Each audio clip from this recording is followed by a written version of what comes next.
Falando sobre o evangelho, nós temos 4 evangelhos, né? E por que foram escolhidos esses 4 evangelhos e existem tantos, né, dizem, tem os evangelhos apócrifos, e o que foi feito para que esses 4 que a gente conhece sejam realmente os 4 que estão na Bíblia? O que aconteceu para que a igreja batesse o martelo e esses 4 são os 4 evangelhos válidos? Aí é interessante você dizer a igreja bateu o martelo, porque antes da Bíblia tem a igreja.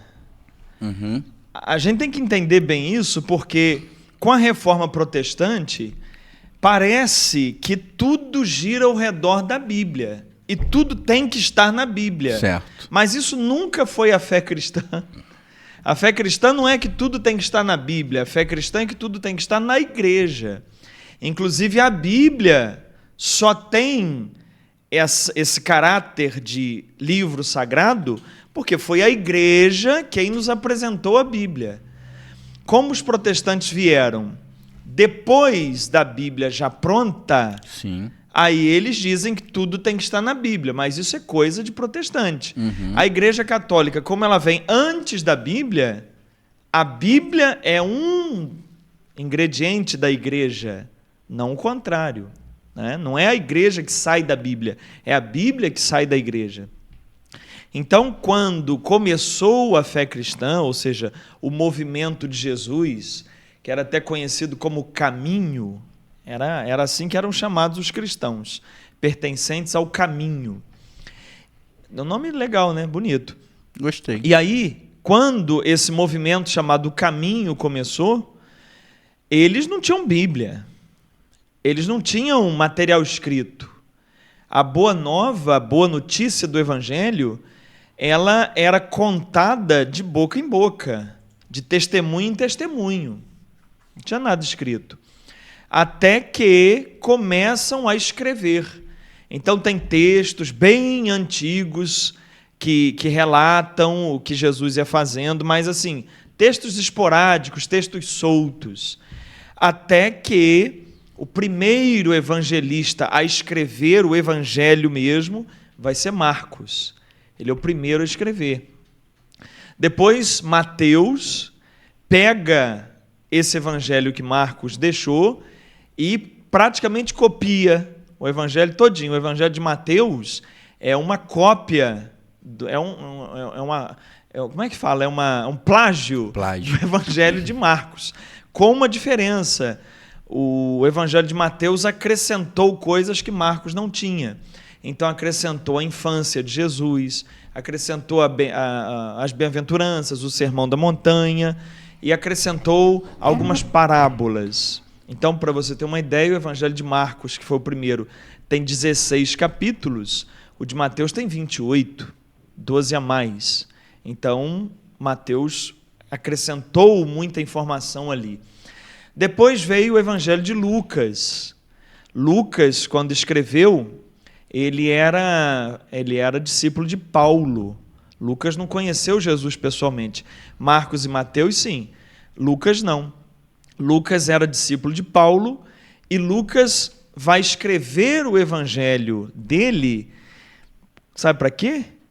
Para fazer parte de uma peça processual, de um processo jurídico, para a defesa de Paulo. Então ele escreve o Evangelho de Lucas e Atos dos Apóstolos, ou seja, ele conta desde Jesus até Paulo, como um processo jurídico para a defesa de Paulo em Roma. Tanto é que Lucas dedica o Evangelho dele e os Atos dos Apóstolos a um tal de Teófilo. A um Teófilo que era possivelmente um integrante lá da justiça. E Lucas tinha alguma noção de direito da época, né? Algum estudo voltado para as leis. Então, Lucas escreve o evangelho dele muito baseado em Marcos também, porque Paulo caminhou muito tempo com Barnabé, que é primo de Marcos. Então, o evangelho de Marcos circulava ali com Paulo, nas igrejas de Paulo.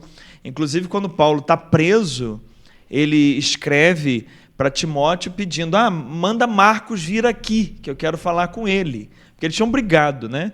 Paulo brigou com Barnabé, com Marcos, mandou todo mundo embora. Depois Paulo, preso, fala para Timóteo, manda Marcos vir aqui, que eu quero falar com ele. Então, Lucas pega o Evangelho de Marcos e usa a mesma estrutura e põe a pesquisa dele ali também. E, por fim, é João.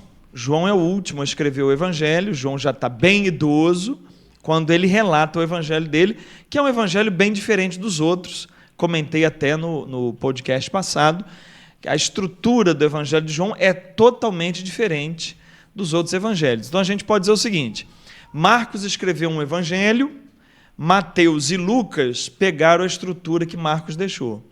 E João escreveu um outro evangelho com uma outra estrutura, com outras histórias que ele conhecia a respeito de Jesus. Então assim a gente tem os 4 evangelhos. Esses 4 evangelhos começam a circular entre os cristãos. Não tem Bíblia ainda, não tem Bíblia. Tem os textos dos evangelhos rodando. E, além desses textos, haviam outros que rodavam também nas comunidades cristãs. Os textos das cartas de João, os textos das cartas de Paulo, carta de Tiago, carta de Judas, o Apocalipse, que ficava ali rodando entre as comunidades. E desde o século I já eram lidos nas celebrações que os católicos faziam. A gente tem um parágrafo do Catecismo da Igreja que conta a estrutura das primeiras celebrações, das missas, que eles faziam aos domingos. A estrutura é igualzinha à missa que nós temos hoje. E ali consta que os cristãos liam os profetas e os textos dos apóstolos. Lá no iniciozinho mesmo. E então já estava ali configurada a missa e a primeira, a segunda leitura, o evangelho, já acontecendo ali. Então, esses textos ficavam soltos. Além desses textos, que são dos evangelhos que os apóstolos deixaram, que Lucas deixou, das cartas de Paulo e companhia, tinham também outros textos de origem diferente dessa dos apóstolos. Eram textos que pegavam Jesus, mas colocavam na boca de Jesus doutrinas, ideias que os apóstolos não trouxeram nos textos deles. Então entrava em choque. Você pega, por exemplo, o texto o Evangelho de Maria Madalena. Jesus beija na boca de Madalena, não num sentido erótico, mas ele beija na boca de Madalena para transmitir conhecimento. Isso é uma doutrina gnóstica, que não era da tradição dos apóstolos. Então você vai vendo uma porção de outros textos trazendo outras ideias. Você também tem, por exemplo, o Evangelho de Tiago, que é um evangelho que traz o nome dos pais de Maria, Joaquim e Ana, mas não tem ali um refinamento com algumas cenas. Por exemplo, na cena do nascimento de Jesus, quando Maria dá a luz, aí ela está para dar a luz, aí José fala assim: vou buscar uma parteira. Isso está no Evangelho de Tiago, que não está na Bíblia. Vou buscar uma parteira. Aí José sai para buscar uma parteira. Quando ele volta com a parteira, Maria já deu a luz. Aí José fala assim: olha, uma virgem deu a luz. Aí a parteira: o quê? Virgem deu a luz? Aí José: ela é virgem. Aí a parteira diz assim: eu só vou acreditar se eu tocar a virgindade dela. Aí a parteira vai lá e toca a virgindade de Maria, a vagina de Maria. Então você imagina um alto de Natal assim, não ia ficar bom. Então você tem nos evangelhos apócrifos certas ideias. Descobriram agora um texto recente de Jesus criança, que fazia uns bonequinhos de barro, batia a mão e os passarinhos voavam. Que maravilha. Então muita coisa fantasiosa, muita coisa mitológica, que não é da tradição dos apóstolos. Então, eu já demorei muito com essa resposta, vou agora fechar. Sim. Como é que esses textos, então, foram escolhidos para estar na Bíblia? Por causa da autoridade que eles já tinham nas comunidades, porque eles eram lidos. Antes de formar a Bíblia, já eram lidos, já eram textos conhecidos, textos que divulgavam bem o pensamento de Cristo. E aí o Papa Damaso I, em 382, faz a listagem que nós temos hoje dos livros que compõem a Sagrada Escritura cristã.